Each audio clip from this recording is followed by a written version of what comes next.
আমাদেরকে সালাম দেয়, দূরের থেকে আমরা সালামের জবাব দেই ওয়াই,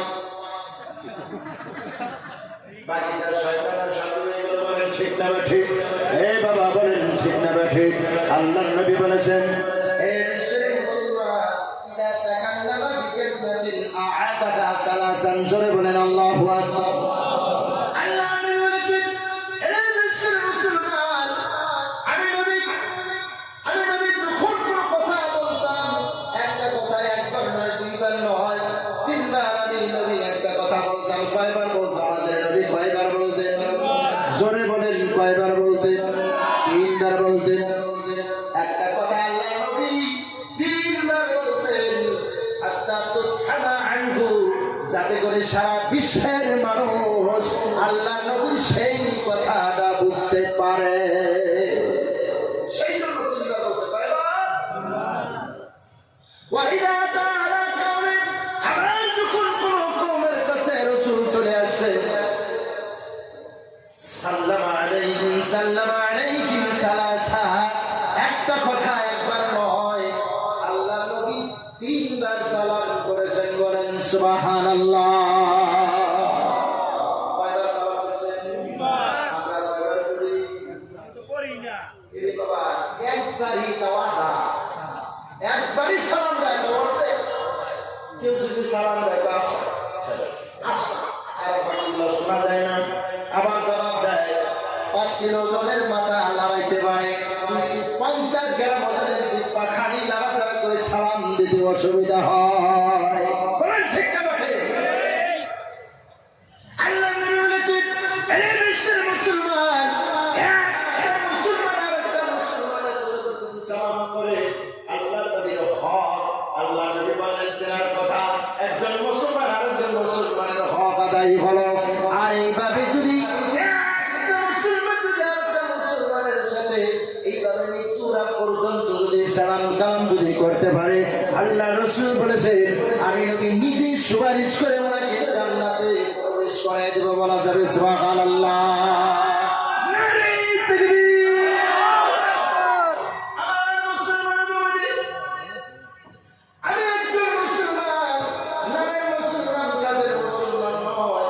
আল্লাহ নবী বলেছেন, আল মুসলিমুনা কারাজুলিন ওয়াহিদিন, সারা বিশ্বের মুসলমান একজন মুসলমান। একবারে কি বুঝাই গেল?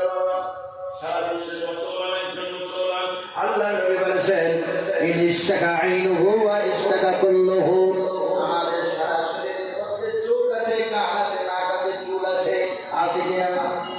আমার মতনের চোখের মধ্যে যদি একটি সামান্য একটা ফুটা যদি ঢুকে, সারা শরীরে সেই দুঃখ অনুভবটা সারা শরীরে বুঝতে পারে কিনা? ফুটা ঢুকলো চোখে, কিন্তু সারা শরীরে করে একটি মানে দুঃখজনক, একটি কষ্টজনক আওয়াজ আছে, আসে কিনা? আসে না? আমার মুসলমান ভাই, আল্লাহ নবী বলেছেন, হে বিশ্বের মুসলমান, তোমার চোখের মধ্যে আঘাত করে সারা শরীর যদি বুঝতে পারে, কোকরাঝাড়ের এক কোনায় যদি একটা মুসলমানের অসুবিধা হয়, তাহলে এই মুড়িগাঁও ডিস্ট্রিক্ট থেকে তোমারও সেটা দুঃখ পাওয়ার কথা আছে। বলেন ঠিক না বেঠি?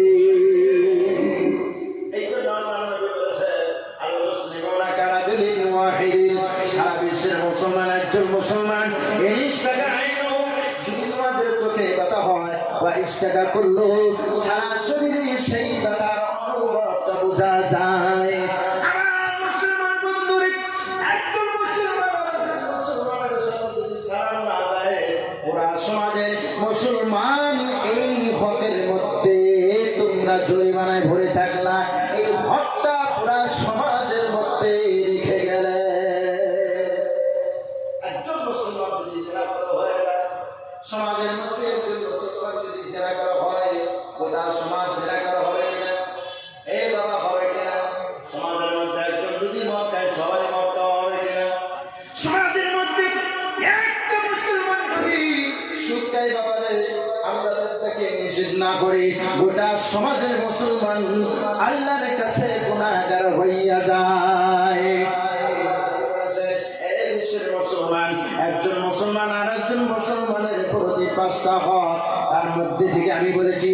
সালাম সালামের জবাব দেওয়া। আজ থেকে মুসলমান বাবাজি কে মুসলমানকে সালাম করবে একটু দয়া করে হাতগুলো উঠাইয়া দেন। নারায়ে তাকবীর, লিল্লাহি তাকবীর। আপনি আমার আল্লাহ রাব্বুল আলামিন সকলের হাতগুলোকে কবুল করুক, সকলে মানে আমিন। আমার মুসলমান বাবাজি দুই নম্বর আল্লাহর নবী বললেন ওয়াইয়া দাতুল মারিজ। আমার আপনাদের মাঝখান থেকে যদি কোনো মুসলমানের বেমার হয়, ডাক্তার চেনে না, হাসপাতাল চেনে না, আসে না, এরকম মুসলমান আছে না? অনেক মুসলমান আছে যারা শিক্ষা হাসিল করতে পারে নাই, তারা তো ভালো ডাক্তার চিনতে পারে না।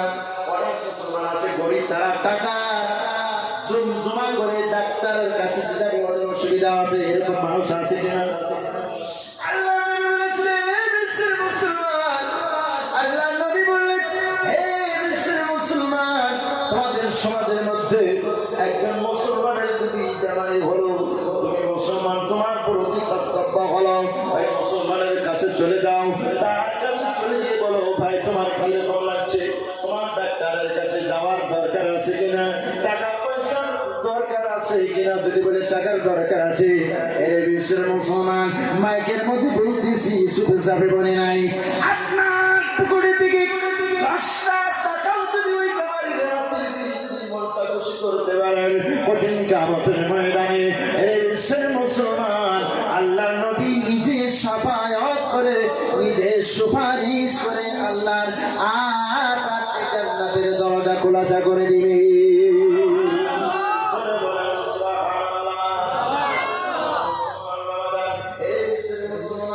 আমাদের মধ্যে যদি একজন মুসলমানের যদি বেমার হয়ে যায়, সেই গরিব মানুষ যদি থাকে, আমরা তাদের কাছে যাইতে চাই না, তাদের কাছে টাকা খরচ করতে চাই না, আছে না নাই? এরকম মুসলমান আছে না নাই?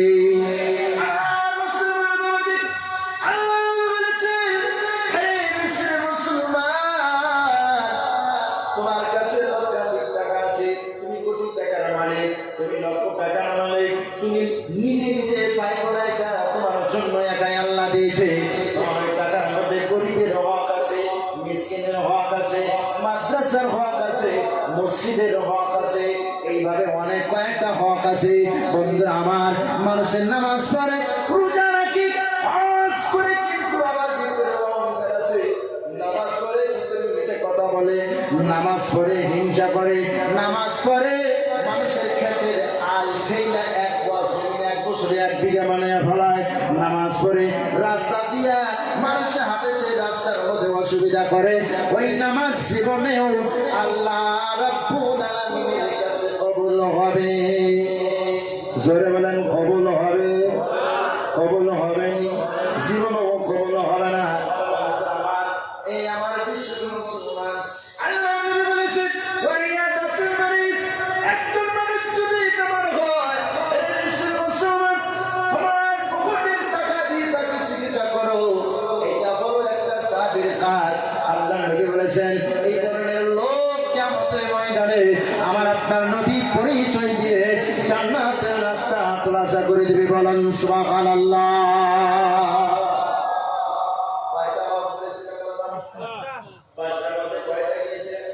দুইটা গিয়েছেন, একটা হলো আব্দুল সালাম আর একটা হলো ইয়াদাতুল মারিজ, বেমারির পুরুষি করা। 3 নম্বর আল্লাহ নবী বললেন ওয়াইতিবাউল জানাইজ, জানাজার নামাজের শরীক হওয়া। আপনাদের এই দিকে আমির শরীয়ত হযরত মাওলানা মুফতি খায়রুল ইসলাম সাহেবকে কারা কারা আছেন? বাজান কারা কারা আছেন? হুজুরে চিনতেন? 4 বছর আগে, 4-5 বছর আগে একসঙ্গে 21টা প্রোগ্রাম হুজুরের সাথে করেছিলাম।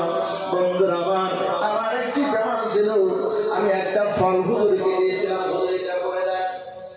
হুজুর ফলটা বলে দিয়েছিল, ওই ফল থেকে আমার জনমের মতন সেই বেমার চলে গিয়েছে।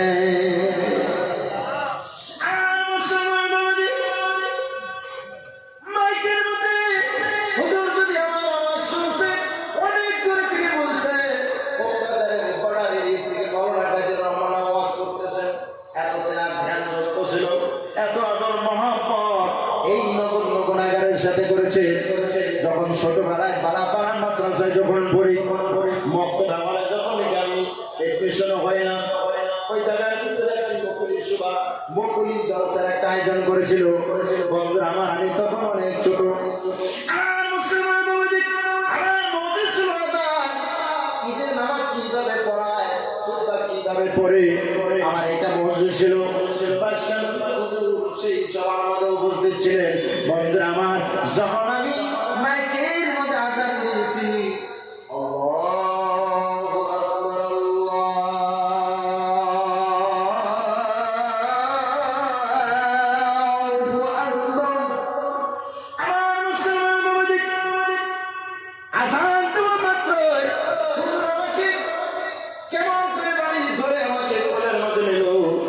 বললো বেটা একদিন না একদিন তুমি আলিম হইবে, আমি দোয়া করলাম। ওই একটা কথাই বলেছিল, ওই যে সিমনের ফাঁস হুজুরকে দেখছিলাম আর এখন পর্যন্ত হুজুরকে দেখলাম না। বন্ধুরা আমার, এ মুসলমান বুজুর্গর দোয়া নাও, মা বাবার দোয়া নাও। আল্লাহর নবী বলেছেন এ বিশ্বের মুসলমান ওয়া ইত্তিবাউল জানাইজ, একজন মুসলমান যখন মৃত্যুবরণ করে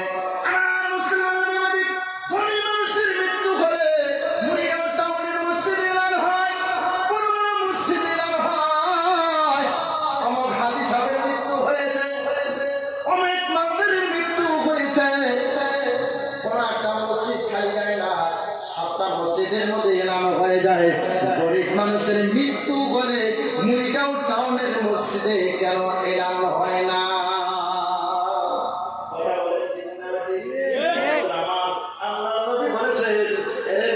মুসলমান ধনী মানুষের থেকে গরিব মানুষ ৭২,০০০ বছর আগে আল্লাহর জান্নাতে তারা চলে যাবে। বলেন সুবহানাল্লাহ।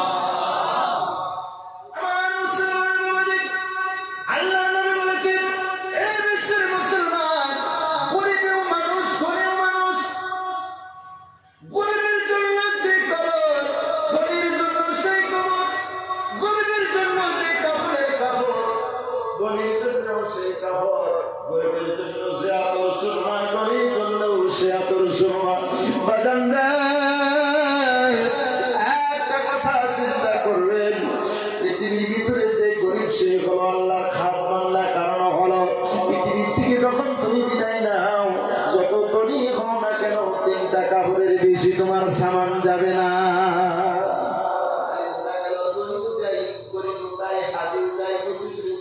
ঠিক না ঠিক? আমার মুসলমান হাত তুলে কথা দেয়, একজন মুসলমান আরেকজন মুসলমানের সাথে অহংকার করবেন, একটু হাত রাখে কেউ অহংকার করবেন না। নারায়ে তাকবীর, লিল্লাহি তাকবীর। হাত নামা। আল্লাহ নবী বলেছেন ওয়া ইত্তিবাউল জানাইজ, জানাজার নামাজে তুমি শরীক হয়ে দাও। একজন মুসলমান আর একজন মুসলমানের জানাজা নামাজের মধ্যে শরীক হলে এটা একজন মুসলমান আর একজন মুসলমানের প্রতি একটা হক আদায় করলো। সুবহানাল্লাহ।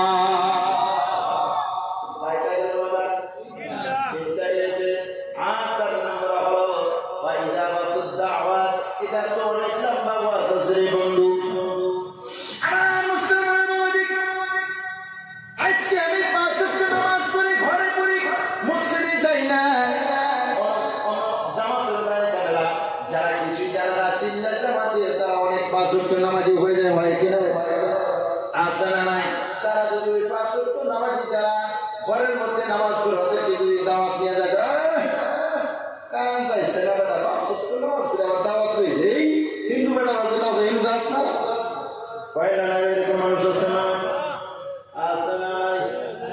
আমার বিশ্বের মুসলমান শোনো শোনো, আল্লাহর নবী বলেছেন, আল্লাহ রাব্বুল আলামিন কোরআনুল কারীমের মধ্যে বলেছেন ওয়াল তাকুম মিনকুম উম্মাতুন ইয়াদউনা ইলাল খায়র ওয়া ইয়া'মুরুনা বিল মা'রুফ ওয়া নাহাউ আনিল মুনকার। একবার জোরে আওয়াজে বলা যাবে আল্লাহু আকবার। আল্লাহর কোরআন বলে এই বিশ্বের মুসলমান তোমাদের উম্মতের মধ্যে থেকে, সমাজের মধ্যে থেকে যেমন একটি জামাত হওয়া দরকার, যে জামাত মানুষকে ভালোর দিকে অগ্রসর করতে পারে,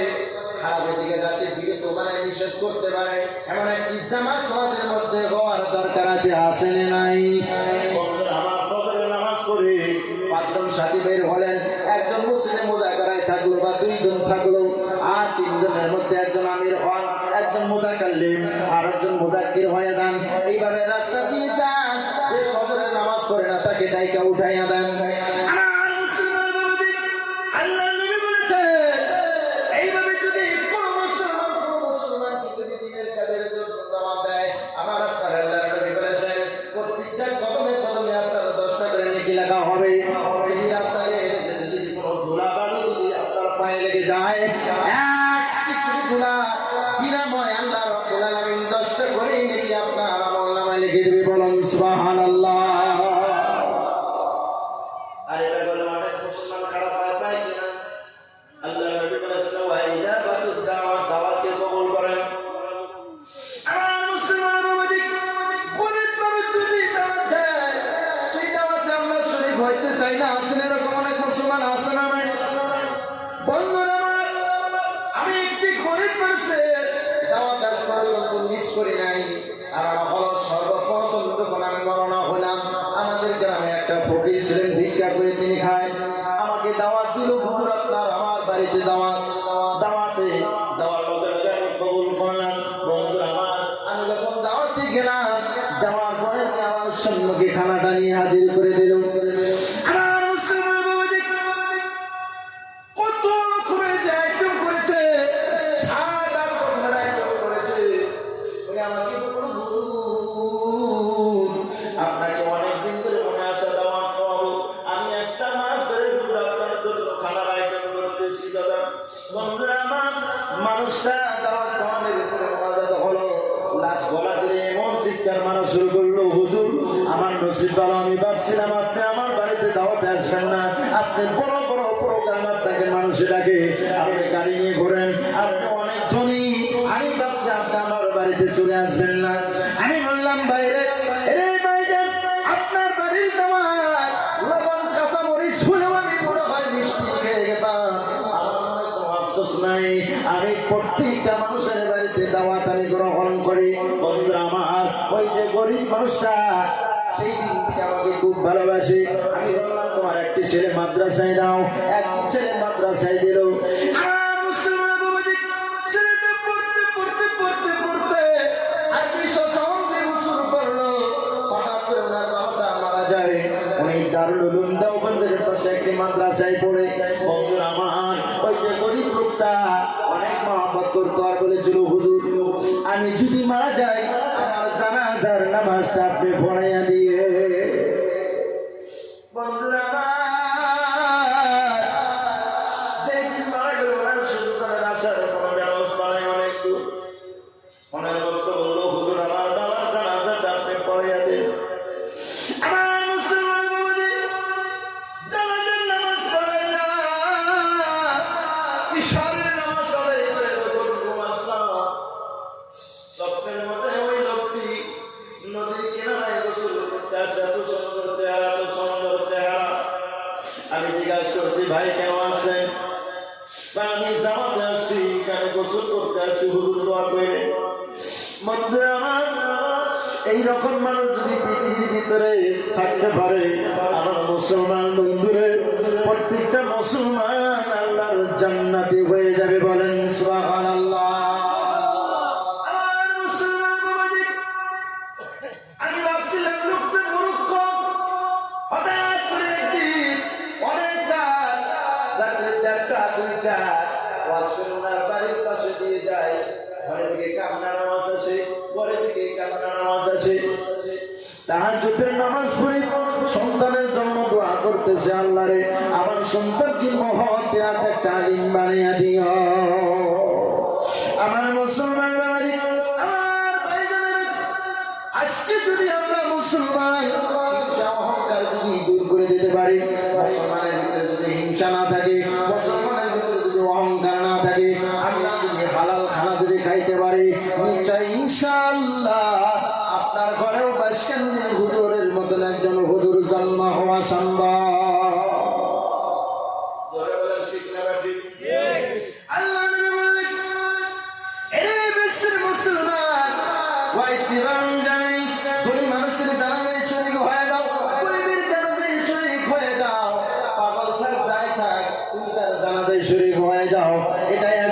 মুসলমান আর একটা মুসলমানের প্রতি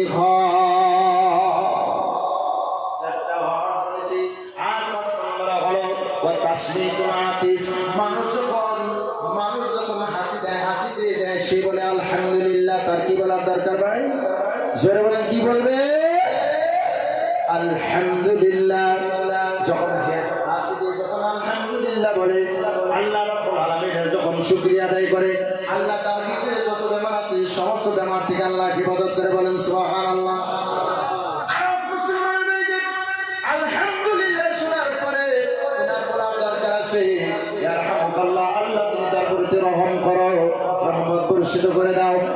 আমার ইয়ারহামুকাল্লাহ শোনার পরে আপনার আমার দরকার ইয়াহদিকুমুল্লাহু ওয়া ইয়াসলিহু বালাকুম। যারা বলেন আল্লাহু আকবার। আল্লাহ তাবারক তাআলা তুমি তাকে হিদায়াত দাও। যত মুসিবত আছে সমস্ত মুসিবত থেকে তুমি তাকে হিফাজত করো। আমার মুসলমান বাবা যান, এই তো হলো একজন মুসলমান আর একটা মুসলমানের প্রতি 5টা হক আদায় হয়েছে কিনা? এই বাজানো হয়েছে কিনা? মনে থাকবে? মনে থাকবো? কার কার মনে থাকবো একটু হাত দেন। দেখছো মনে থাকবো না কার? হেঁটে হাত দেবে সভাপতি, মেয়ের সভাপতি যদি বলেছে তাহলে তো বাকি ঘুরাইবি না। এবার কার কার মনে থাকবে? কাঁদবে না রে তাকবীর। মাশাআল্লাহ। এক জায়গায় এক বেটা, এক বুড়া বেটা, এক বুড়া বেড়ি, বুঝছো, খুব কাজে করছে, বিরাট কাজে করছে। যারে কয় কেউ কেউ লোকের কথা কয় কথা না করলে বুড়ি বুড়ি আবার বুড়া বেটারা মহব্বত করে, বুড়াই তো বুড়িকে মহব্বত করে না। রাগ করে বাইরে গিয়ে দিয়ে আগুন তাপা, একদিন 2 দিন 3 4 দিন তাপাইতে ঘুমের বাপ খুব ধরছে, বুঝছো, এমন ঘুমের বাপ ধরছে আগুন আইয়া লুঙ্গির মধ্যে ধরে বসছে। অনেক বুড়ি বিক্রি করে যে কথা আগে করলে তো সামাটা দেখা দিব না, কিভাবে তার ইঙ্গিত দেয়। আমি কে লোকে আগে কথা বলি না, কে লুঙ্গিটা আগুন দিলে হিলাও করে কি রে মনে হয় কিছু আমার হয়েছে বাগানের মধ্যে আগুন ধরে গেছে। ভিতরে বুড়ির সাথে খুব মহব্বত করা শুরু। আরে কত দুশ্মন তোমার, তুমি যে মহব্বত করো আমারে, তোমার সাথে বাঁচতাম না, আর রাগ করতাম না, আর রাগ করতাম না। বন্ধুরা আমার, আমাদের ভিতরে রাগ বেশি না নাই? স্ত্রী যদি কিছু কয়, প্রথম নাম্বারের 3টা নাকের মধ্যে যে দেন এটা কুহুত করবো, এক কিলো নাকের ফুল ফুলটা পরে, এটা আমাদের কি ক্ষতি না নাই? ক্ষতি না নাই? রাগ করা যাবে? রাগ করা যাবে না, গুসা করা যাবে না, হিংসা করা যাবে না, অহংকার করা যাবে না কারো সাথে। স্ত্রী যদি কালে কুলুটে লম্বা লম্বা দাঁতও যদি থাকে, তার উপরে আপনার হক আছে না? হক আছে না নাই? এই স্ত্রীকে কোনো সময় ধিক্কার দিয়ে কথা বলবেন না, কারণ আপনার জান্নাতে যেতে খুবই একটা অসুবিধা হবে। আমাদের আজকালকার এই জামানা, এই যুগের অনেক মা-বোনেরা আছে যারা ঠোঁটের মধ্যে ঠোঁট পালিশ লাগায়, কানের পালিশ, নাকের পালিশ, মাথা পালিশ, মাথায় হেলমেট থাকে না, অধিকাংশ হেলমেট ছাড়া, হেলমেট মাথায় কাপড় না। এইদিকে আছে কিনা জানি না, সামলার একটা ব্যাংক আনতে দেখুন, জানি বাবার ব্যাংকের দেবো, ব্যাংকের ম্যানেজার আছেন এরকম বেজি, আছে না নাই? এই বাবা আছে না?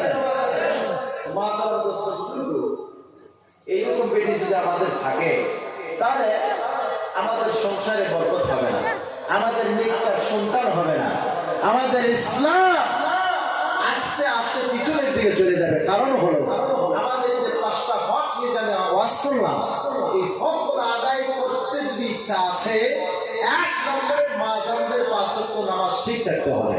তারা যাতে 5 ওয়াক্ত নামাজ পড়ে এক মুঠো ভাত যদি আমাদেরকে তৈরি করে দেয়, ওই খানাটা পুরা খানাটাই আল্লাহ হালাল রুজি এবং বরকতান খানার মধ্যে ভরে যাবে। সুবহানাল্লাহ।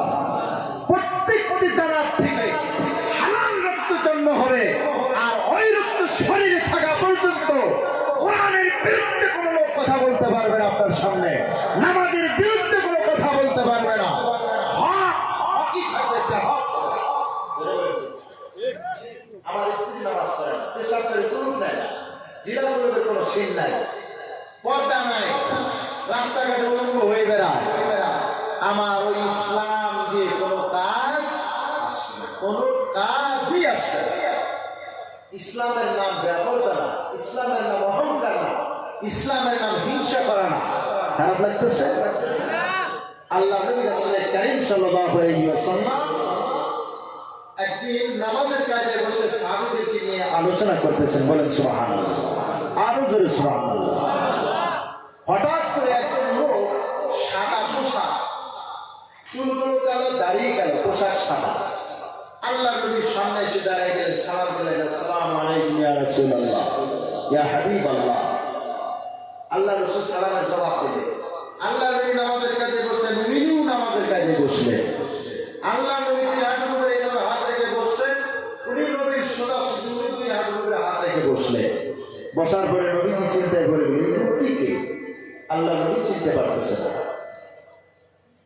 এই কথা চিন্তা করতে করতে ওই লোকটি বলে ফেলল, ইয়া রাসূলুল্লাহ আখবিরিনি আনিল ইসলাম, ইসলাম के बारे में हमको खबर अता फरमा।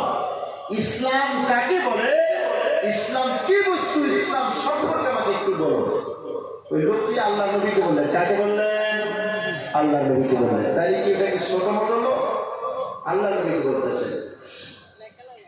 আল্লাহ নবী বললেন, ক্বালা আল ইসলামু আন তাশহাদু আন লা ইলাহা ইল্লাল্লাহ ওয়া আন্না মুহাম্মাদান রাসূলুল্লাহ সাল্লাল্লাহু আলাইহি ওয়াসাল্লাম। আল্লাহ নবী জবাব দিলেন, ইসলাম কি বলা হয়? আমি সাক্ষ্য দিতেছি আল্লাহ ছাড়া কোনো মাবুদ নাই, হযরত মুহাম্মদ মুস্তাফা সাল্লাল্লাহু আলাইহি ওয়াসাল্লাম আল্লাহর পাঠানো রাসূল। ওয়া তুকিমুস সালাত, নামাজ আদায় করার নাম হলো ইসলাম। ওয়া তুতিয়াজ যাকাত, যাকাত আদায় করার নাম হলো ইসলাম। ওয়া তাসুমু রমজান, রমজান মাসে বিড়ি টানার নাম ইসলাম নাকি? হ্যাঁ, অনেক চেষ্টা আছে বিড়ি না খেলে পায়খানা গিলে না। সকালবেলা দেখবেন পেটা ধরে দুবার নিয়ে যাইব, আছে না? আমি এক চাষা জিজ্ঞেস, চাষা বিড়ি খেয়ে কি কোথায়? জানো না, তো খালি ওয়াশিং করবো, বিড়ি মজা আমি বুঝতে পারি না। টান দিতে হবে, দেখছি আমার বিড়ি টান দিতে হবে, তোমরা টান দিতাম না, উপকারকে হিটে করি না। বিড়ি ধরাইয়া পায়খানা যদি বোন বেড়া একটা টান দিবান পিছিয়ে কিলারে বেড়ে বেড়ে কথা হইল, বিড়ি খাইলে পায়খানা কিলার হয়? হ্যাঁ, আজকে গল্পের আগেতে নাই একটা লেটিকে দিকে দিকে এতগুলো মতো হইল বিড়ি, আর শয়তানে যে এই মতো পিটেনে ধরে ধরে খেতেছে। তাই এইটা আবার কি রকম মানে মাইসে খাইয়া লেটিকে ফেলেছে, হে আবার নতুন করে হেঁটে যত্ন করে খাইতেছে। কি মজা! বিড়ি খাইলে ঠান্ডার দিনে, ঠান্ডার দিনে বিড়ি খাওয়া মানে শ্বশুর বাড়ি দুধ পিঠা খাওয়া, কত মজা। অথচ যারা বিড়ি খায় ছাগলের পাটার থেকেও বেশি করবে। বিড়ি খাওয়া বন্ধ করতে চাইলে এক নম্বরে মা জানদের দরকার আছে, আছে না? পুরা যখন চা সেই যখন চা করে যদি মা বোনেরা কইতে পারে এই কথা মধ্যে আমার মুখে লোকে হুতা করবে না নিচে হয়, তাহলে বিড়ি খাওয়া বন্ধ করবে, নইলে জিব্রাইলও বন্ধ করতে পারে। রোজা মাসে হাইয়া হা কত কত সময় আমি কত কত জায়গায় কালেকশনে যাই, যেহেতু মাদ্রাসার একজন অভাবে ইফতার করে কত জনে 5টা 7টা এত খায়, সারাদিন যদি খাইলে হিট কাজা উঠে, নামাজ কাজা গেলে তুই কাজা উঠে না, বিড়ির কাজা তুই খুব মনে থাকে যেহেতু খাই নাই। হ্যাঁ, ইসলাম কাকে বলে আল্লাহ নবী জবাব দিচ্ছেন, বুঝতে পারছেন? ইসলাম কাকে বলছে? প্রথমে সাক্ষী দিতে হবে যে আমি সাক্ষী দিতেছি আল্লাহ ব্যতীত কোন মাবুদ, জোরে বলেন কোন মাবুদ, হযরত মুহাম্মদ মুস্তাফা সাল্লাল্লাহু আলাইহি ওয়াসাল্লাম আল্লাহর পাঠানো রাসূল। নামাজকে আদায় করার নাম ইসলাম, রোজা রাখার নাম ওয়া তাহাজ্জুল বাইতা ইনিস্তাতা ইলাইহি সাবিলা, যদি তোমার টাকা উপার্জন ভালো, শক্তি যদি আসে, তুমি তাহলে হজ করো। এটির নাম হলো ইসলাম। এটির নাম কি? গরু খাইলে মুসলমান বলে কি না। ইসলাম 5টা বস্তুর উপরে ভিত্তি করে। সুবহানাল্লাহ। ওই ব্যক্তি তখন আল্লাহ নবী যখন এইভাবে জবাব দিলেন, ওই ব্যক্তি বলেন ক্বালা সাদাক্তা ইয়া রাসূলুল্লাহ, আপনি যা বলেছেন সত্য বলেছেন। আল্লাহ নবী কে জবাব দিলেন যে আপনি যা বলেছেন সত্য বলেছেন। 2 নম্বরে প্রশ্ন করলেন আখবিরনি আনিল ঈমান, ঈমান কাকে বলে? ঈমানের বিষয়ে আমাকে একটু অবগত করে দাও। আল্লাহ নবী বললেন এটা তো ছোট মোটো লোক নয়, ইসলামের বিষয়ে জবাব দিলাম, এখন ঈমানের বিষয়ে বলে। আল্লাহ নবী বললেন ক্বালা আল ঈমানু বিল্লাহি ওয়া মালাইকাতিহি, সবাই বলেন আমানতু বিল্লাহি ওয়া মালাইকাতিহি ওয়া কুতুবিহি ওয়া রুসুলিহি ওয়াল ইয়াউমিল আখিরি ওয়াল কদরি খাইরিহি ওয়া শাররিহি মিনাল্লাহি তাআলা ওয়াল বা'স বা'দাল মাউত। জোরে বলেন আপনারা সবাই কথা জানেন না নাই? এটার নাম কি ভাই? ঈমানের মুফাসসাল না ঈমানের মুফাসসাল? তার মানে বিস্তারিত ঈমান। আল্লাহ নবী বলেন ঈমান কি বলা হয়? আমানতু বিল্লাহি, আমি প্রথমে আল্লাহর প্রতি ঈমান আনতে হবে, বিশ্বাস রাখতে হবে। আল্লাহ দিয়ে একজন, আল্লাহ যে তিনি একা, তিনি শক্তিমান, তিনি গাফফার, তিনি রহমান, তিনি রাহিম। আমাদের বিশ্বাস রাখার দরকার আছে না নাই? আছে না নাই? বন্ধুরা আমার, ওয়া মালাইকাতিহি, আল্লাহর ফেরেশতার প্রতি ঈমান আনার দরকার আছে না নাই? ওয়া কুতুবিহি, আল্লাহর কিতাব কোরআনের প্রতি তুমি বিশ্বাস আনো। কোরআনের বিষয়ে আমার বন্ধু মুফতি আসাদুল্লাহ সাহেব অনেক কথাই বলেছেন। বন্ধুরা আমার, এই কোরআনের বিশেষ একটি কথা আমার কাছে আছে। কোকরাঝারে 2012 ঘটনা বলে, যখন মানুষে বড় জাতির মুসলমানের ঘরে যখন আগুন লাগাইয়া দিল, আমার মুসলমান বাবাজি ঘরের মধ্যে সম্পূর্ণ সামান পুরি খারখার হয়ে যায়। কিন্তু আল্লাহ 2টি কোরআন ছিল, আল্লাহর 2টা কোরআন, একটা পাতা আল্লাহর কোরআনের পড়া যায় নাই। পাখির মতো ওড়ে পাশাপাশি নদী ছিল, সেই নদীর মধ্যে পড়েছে। বলেন সুবহানাল্লাহ।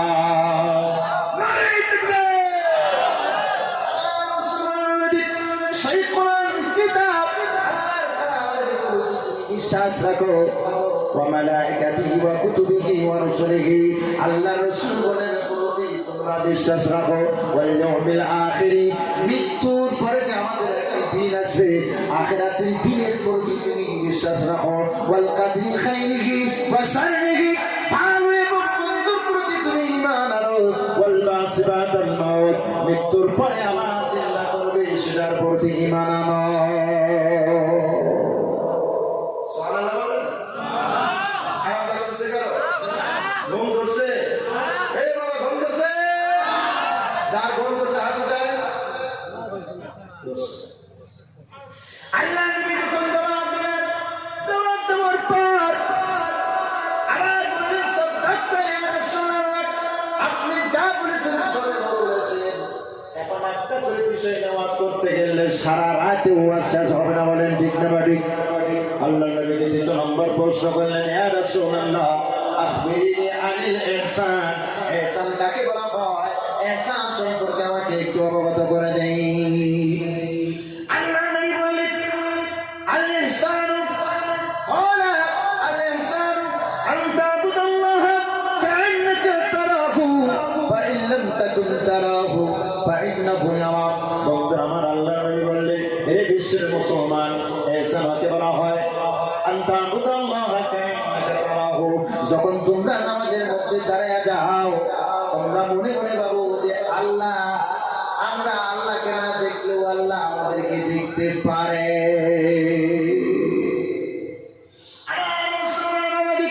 এই 3টে কথার জবাব যখন পুরা হয়ে গেল,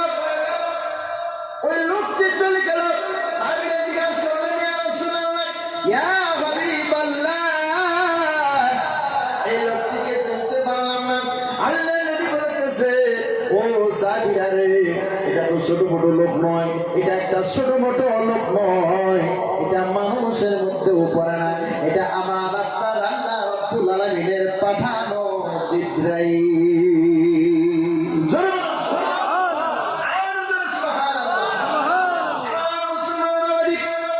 জিবরাইল আমিন 600 ওনার পাখা ছিল। একবার যদি আসমানের এক কোণা থেকে যদি একবার যদি বাড়ি মারে, সেকেন্ডের ভিতরে আসমানের আরো কোণায় পৌঁছতে পারে।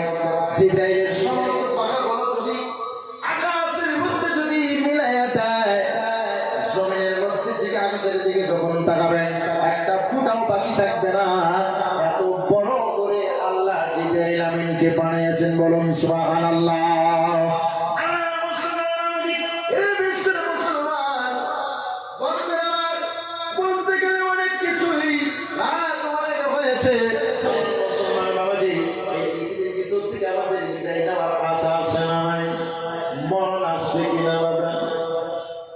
আমার কুল্লু নাফসিন যায়িকাতুল মাউত, প্রত্যেকটা মুসলমানের মওতের মজা ত্যাগ করতে হবে। আল্লাহ রাব্বুল আলামিন বললেন কাইফা তাকফুরুনা বিল্লাহি, হে বিশ্বের মুসলমান তোমরা কেমন করে আমি আল্লাহ না শুকরিয়া করো। ওয়া কুনতুম আমওয়াতান, তুমি তো মৃত্যু অবস্থায় ছিলা, মৃত্যু অবস্থায় ছিলা তোমাদেরকে। সুম্মা ইউমীতুকুম কাইফা তাকফুরুনা বিল্লাহি,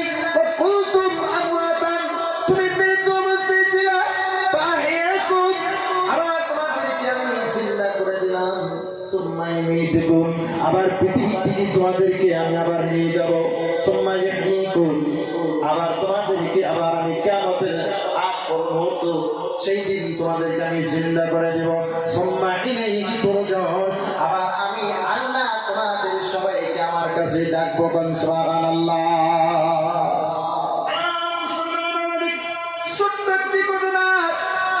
একজন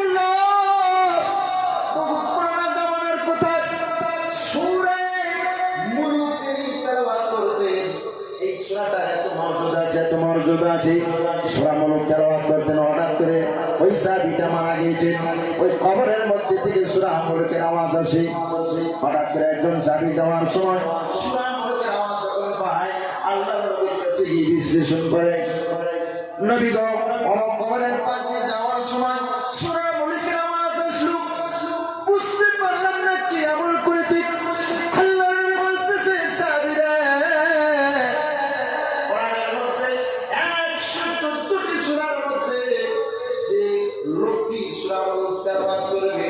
মৃত্যুর পরে কবরের মধ্যে আযাবের ফেরেশতাকে নিষিদ্ধ করার জন্য, বলে রোধ করার জন্য ক্ষমতা আল্লাহ সূরা মুলকের মধ্যে দিয়েছেন, বলেন সুবহানাল্লাহ। আযাবের যখন ফেরেশতা চলে আসবে সূরা মুলকে আল্লাহর কাছে চলে যাবে, বলবে আল্লাহ, এ আল্লাহ আমাকে চিন্তা মাফ করেছেন, ওনাকে যদি আযাব দেওয়া হয় তাহলে কোরআনের মধ্যে থেকে আমার নামটা আপনি মুছে ফেলেন। বলেন তো দেখি ভাই, কোরআনের থেকে একটা সূরার নাম কি মুছে ফেলানটা কি সম্ভব হবে না? আল্লাহ রাব্বুল আলামিন বলবে কেন? বলে আমাকে যে মুক্তি দাওয়াত করেছে এই ব্যক্তি তো আযাব আমি চাই না, ওকে আমি জান্নাত চাই। আল্লাহ রাব্বুল আলামিন বলবে এই সূরা মুলক তোমার তো আমি কবুল করে নিলাম, তুমি চলে যাও, কবরের মধ্যে চলে যাও। আর ওই সূরা কবরের মধ্যে ঘুরে চলে আসলো, আসার পরে আযাবের ফেরেশতাকে তাড়িয়ে দিল, আর ওই ব্যক্তির মুখের সাথে সূরা মুলকের মুখটা লাগাইয়া তেলাওয়াত শুরু করে দিল। বন্ধু আমার, এই জন্য কোরআনের অনেক দরকার আছে। নামাজের পরে সূরা মুলক তেলাওয়াত করেন, বলে এই সারা নামাজের পর আল্লাহর নবী বলেছেন, এই বিশ্বের মুসলমান এই সমস্ত আমল যদি কোনো মুসলমানের আছে তার কবরটা ধন্যময় হয়ে যাবে। ওই মুসলমান আস্তে করে আল্লাহর জান্নাতে চলে যাবে, কোনো ধরনের বুঝতে পারবে না। বলেন সুবহানাল্লাহ। আল্লাহ বলেছেন বিশ্বের মুসলমান ইদা মাতাল ইনসানু, মানুষ যখন মৃত্যুবরণ করে, ইনকাতা আমালুহু, সমস্ত আমলের দরজা বন্ধ হয়ে যায়, ইল্লা মিন সালাসা, তিনটা আমলের দরজা বাকি থাকে। কয়টা আমলের দরজা বাবার একটু আওয়াজটা বলতে পারবেন ভাই? একটু জোরে আওয়াজটা বলেন, কয়টা? নারে তাকবীর, লিল্লাহি তাকবীর।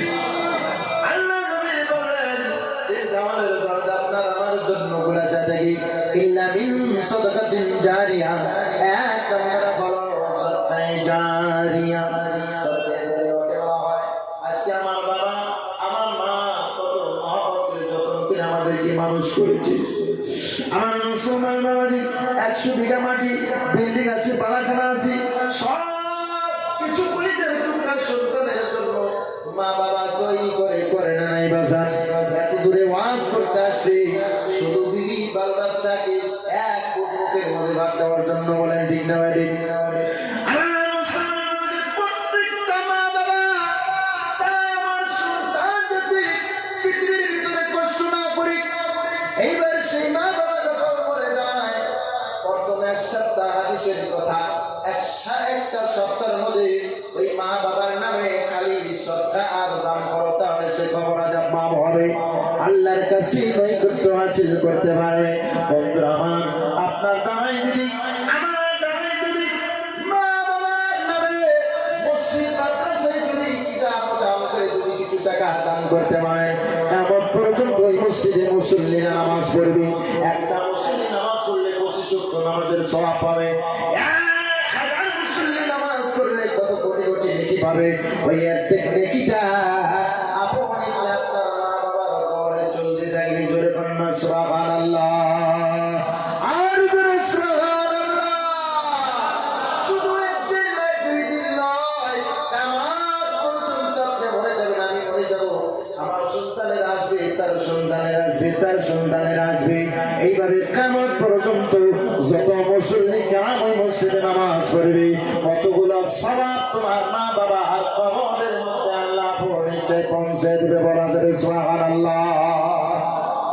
আমার মুসলমান মা দেখি বস্তু, বাবা দেখি বস্তু, মরলে বোঝা যায়, বেঁচে থাকার অবস্থায় মা বাবার মর্যাদা বোঝা যায় না। আমার মুসলমান বাবাজি, আমি একজন মুসাফির, 2012 বর্ণ করে এই মাথার উপর দিয়ে হাজার হাজার গুলি চলেছে, হাজার হাজার কোরআনের কথা। এরকম আল্লাহ আপনাদের দোয়ায় মনে হয় আল্লাহ হায়াত দিয়ে চলে বেঁচে আছি। বাবা এই 2টা হাতের অনেক মূল্য আছে, আছে না নাই বাজার? আছে না নাই? জীবনে এত গন্ডগোল, এত ঘোরাঘুরি, এত কিছু হয়েছে, কোনোদিন কোনো মানুষের কাছে হাত বাড়াই নাই। বাজার নেই, যখন এই লাইনে চলে আসলাম, মসজিদ মাদ্রাসার কথা শুনলে মনটা ভালো লাগে না। মসজিদ মাদ্রাসার জন্য জীবন ছেড়ে দিয়ে মানুষের কাছে ভিক্ষার মতন হাত বাড়ায়।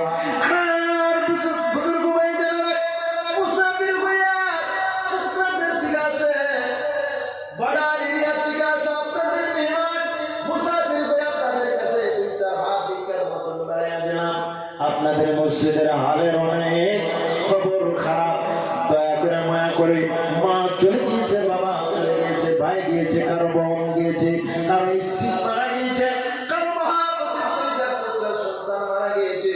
এদের সদকায়ে জারিয়ার জন্য এই গোটা মাহফিলের মধ্যে থেকে 5টা বাবা জানকি 5,000 করে টাকা দিয়ে নেওয়ালা কেউ আসেননি। প্রথম নাম্বারে কাকে বানিয়ে আল্লাহ মহব্বত করেছে, কাকে বানিয়ে আল্লাহ এই মুসাফিরের সাথে মুসাফা করানোর জন্য আমার বাসরি করেছে আল্লাহ ভালো জানে। 1 নম্বরে কোন বাবা জানাছেন? দয়া করে দাঁড়াইতে পারবে? নারে তাকবীর, লিল্লাহি তাকবীর, আল্লাহু আমিন।